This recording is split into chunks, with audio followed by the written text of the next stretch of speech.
Greetings. It is October 27th, 2014. Hi. She's going to talk to you. The baby is named Lady Oswin of Canterbury. I call her Ozzy. Chelsea, the mom. Hello. Famed acupuncturist of this end of Seattle. And we have Cappy Tane, Steve Ouch or Oaks, whatever your preference is. Sure. Yep. Greetings. Greetings. And they're looking at the newest mosaic drawing combo. Steve had visited once when I was working on the fourth mosaic drawing combo called Orthodox Jew under barbed wire Olkush, Poland.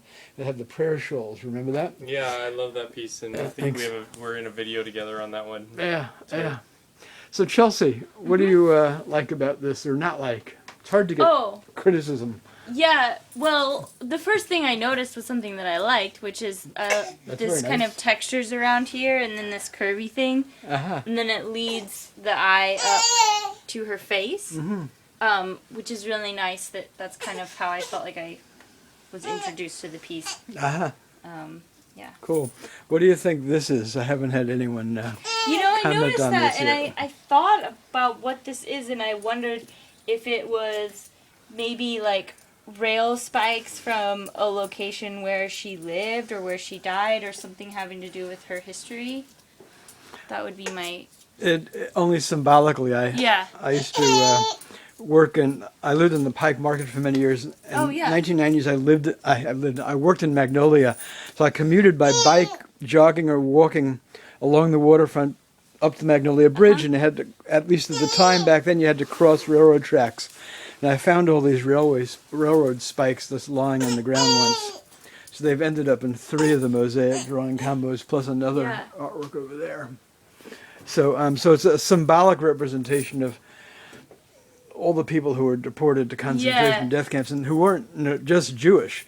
There were people of all across European political prisoners, whatever. So I don't need to go into all of that. But so I just think of people day and night going off in these cattle carts to these.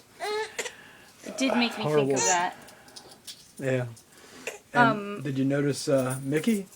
I did notice Mickey, and I wondered what Mickey. Any guesses? Oswin, did you see Mickey?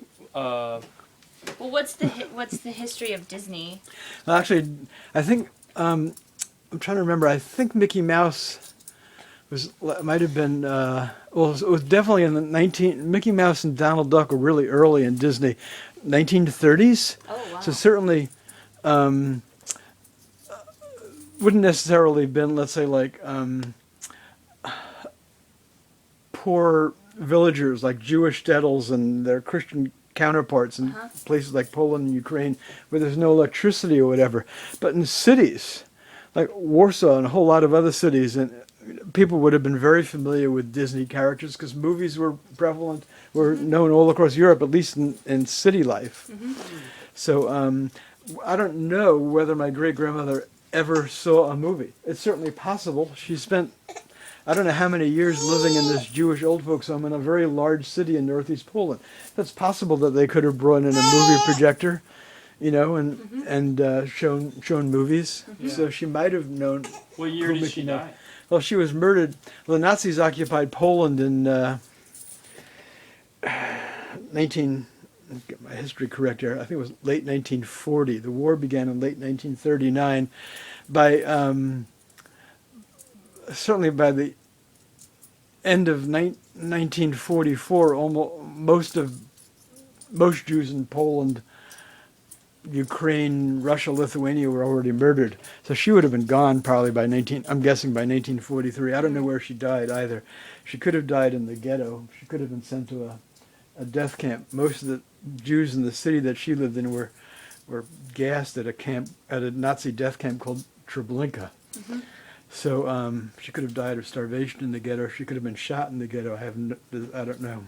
And this is from a photograph that you have of her? Yeah, I have about 6 photographs of her, one of which my mom had, one of which my brother had. He must have got it from my mom some time ago, and 4 or so which I got from a now deceased cousin of my mom's, who was her father. She just died a couple of years ago. her father was a brother of my mother's father. So my mother's father left Poland for like London around 1903, okay. And then to New York around 1905 with my grandmother. Okay. But my great-grandmother and 2 other sons continued to live in Poland or Lithuania. Or actually, well, anyway, there was another one who lived in Berlin. So when I went to visit, I took my first teaching trip to Israel in 1999. I went to visit this cousin of my mom's who I had corresponded with for some years, and she gave me this big 8x10 black and white negative. I said, "What is it?" She said she didn't know. So, and her late father, who was a brother again of my granddad, had a commercial photography studio in Tel Aviv, like, I don't know, 1950s till he died around, I don't know, maybe 1980 or something.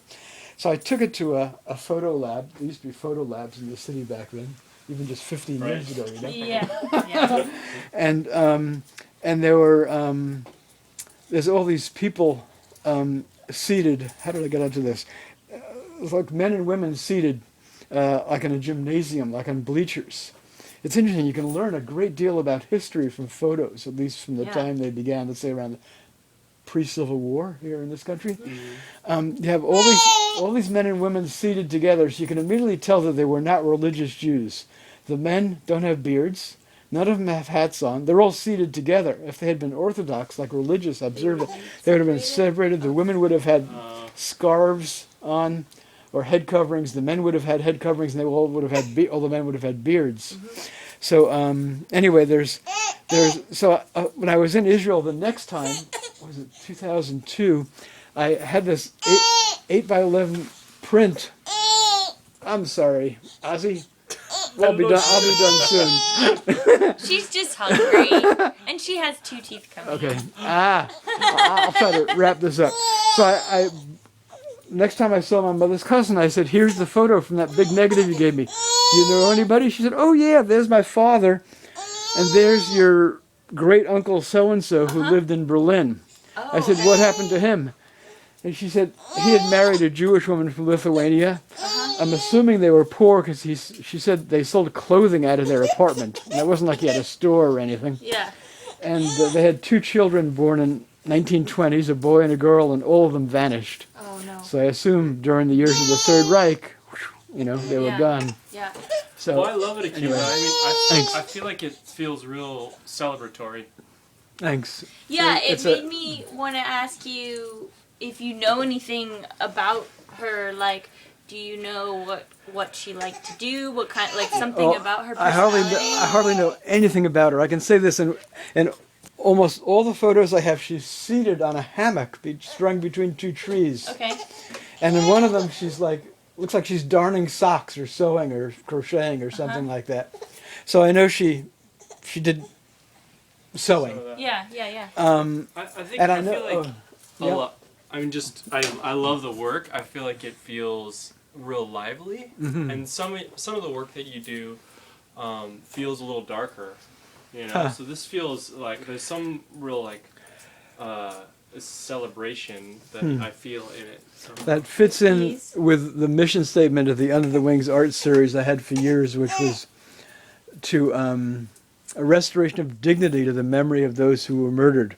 So kind of giving them symbolic beauty in their lives as opposed to the oppressiveness that when a lot of people do war imagery or Holocaust imagery or genocide imagery, it's horror imagery, and they're showing the horror. And I wanted to do something really different with the series, which was to, celebrate is a good word. Celebrate the beauty of their lives before what happened. Yeah, that's what made me want to ask about, something about her specifically.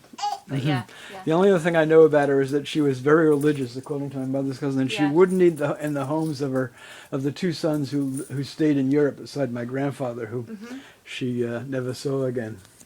Because he moved to the new world. Yeah. God, I'd love to have that correspondence. He had corresponded with her. My mother wouldn't remember now telling me this, but she said he had corresponded with her for decades, like until the war. So it almost makes me think I could I'd have to do it in a fiction literature style.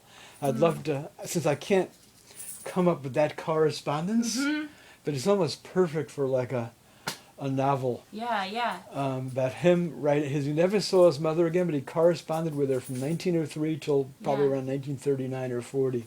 So thanks much. Yeah, you're welcome. This is going to be one of the longest videos I have up. With the baby crying in it. Well, that's cool.